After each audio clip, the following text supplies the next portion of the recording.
International security and geopolitical risk consultant Olivier Guita joining us now. Hello to you, Olivier.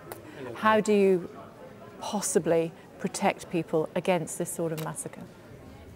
I mean, it's very, very difficult, but in the case of Charlie Hebdo, I'm surprised that people are surprised. The writing was on the wall. Jihadists have been saying after the cartoons that they were going to target the magazine, and back in 2011, the magazine was actually firebombed, and in 2012, a man was arrested because he had threatened to behead the editor-in-chief. So as far as security is concerned, in some of those places it needs to be maxed up, because it's not only lone wolves that we're afraid of, but actually organized groups.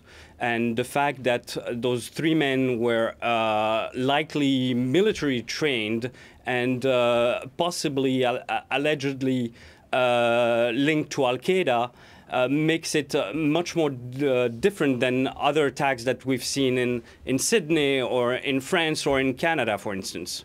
Yeah, and potentially also homegrown terrorists, given how fluent their French language was, according to one of the journalists who was hiding under her desk throughout this attack, no doubt absolutely terrified with her young daughter as to what was happening at the time. If they were homegrown, one assumes that hopefully security services may have been aware of some sort of planning. Right. I mean, the reason why really Charlie Hebdo was on the target list is the jihadists have made really no secret that they would target Charlie Hebdo and that they would keep on attacking them.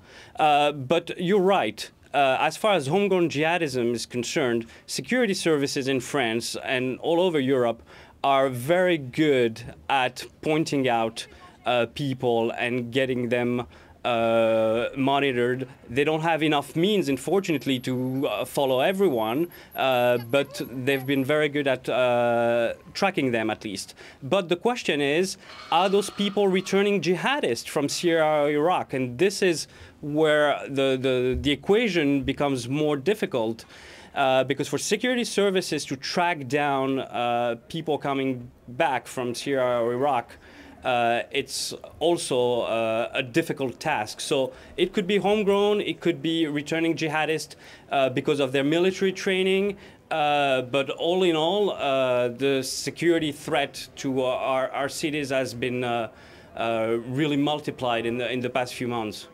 So what next steps are there for the authorities, both the security authorities and politically? Look, a couple of things is, are we going to be serious about raising the security? And unfortunately, our liberties for entering public places might be constrained in the next few months, because you may have entering a department store now, a kind of airport security. We might go into this because down the road, if you look at the acceleration of terror attacks in the past few weeks, these people are not going to stop. So it's going to be really getting a right balance between our security and our freedoms. Thank you for joining us on Sky News this afternoon, security consultant Olivier Guita.